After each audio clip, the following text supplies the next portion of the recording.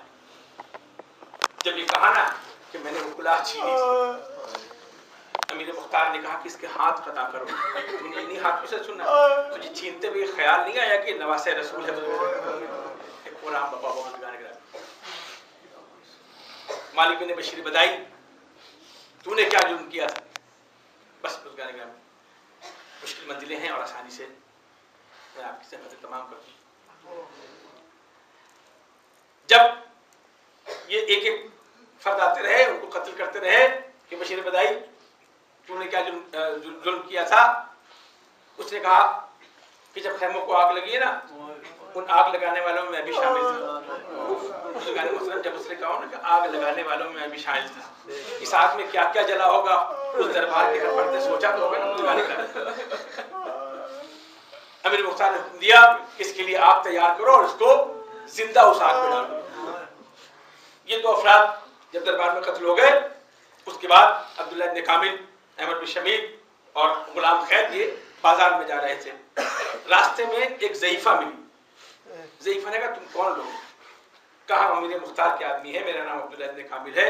جب اسے سنا نا کہ امیر مختار کا ہے, ان کو ساتھ لیا. کہا میرے گھر میں 3 قاتلان حسین چھپے ہوئے تھے. یہ 3 قاتل حسین کون ہے؟ حارث بن بشیر, حارث بن نوفل اور قاسم بن جارود.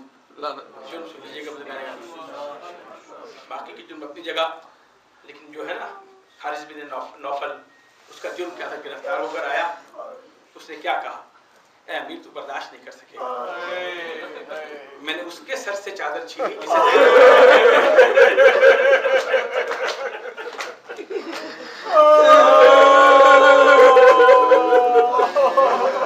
میں نے اس کے سر سے چادر چھینی. لیکن منظر کیا بیان کیا بزرگان گرامی, کا میرے ہاتھ میں ایک چابک تھا, میں نے وہ چابک اس شہزادی کے چہرے پر,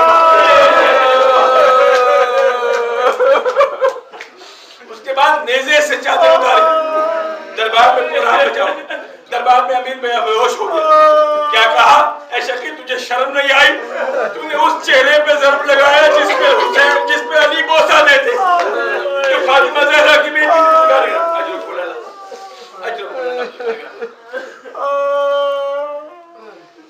ایک ایک جملہ بزرگان محترم, بس ہے تھوڑے سے طویل ہو جائیں گے, لیکن کیا کریں, چشم تصور کیجیے کہ آپ سن کر آپ کی گریہ برداشت نہیں ہو رہا ہے. وہ لوگ جو دربار میں سن رہے تھے اس وقت سامنے محسوس کر رہے ہیں. لیکن امیر مختار کا پیمانہ میں نے گزارش کی کہ ایک قاسم بن جارود تھا, اس نے کہا کہ اے امیر میں بیمار تھا, میں کربلا کے واقعے میں شریک نہیں تھا. تو اس وقت امیر مختار نے 2 عادلوں سے گواہی مانگی, انہوں نے گواہی دی, اسے چھوڑ دیا. اب مجھے باقی چیزیں چھوڑ کر ان قاتلوں کا ذکر کرنا بزرگان گرامی, جن کا شاید نام سنتے ہی آپ کا گریہ اتنا ہو جائے کہ پھر گنجائش نہ رہے. بزرگان گرامی, ان میں ایک شخصیت ہے, اس کا نام ہے خولی.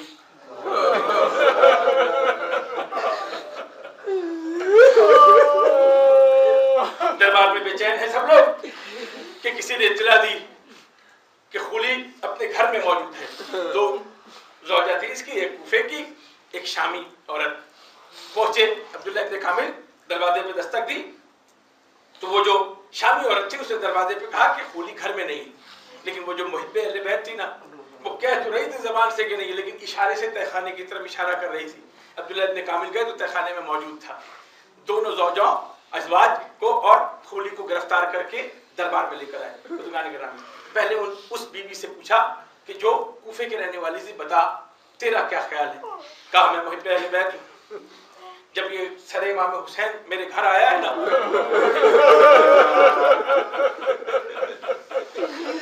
میں گھر پہ موجود نہیں, 9 کی نیزہ پر یہ پورا شہر پھرا کے جب رات کو گھر آیا, میں گھر پہ موجود نہیں تھی.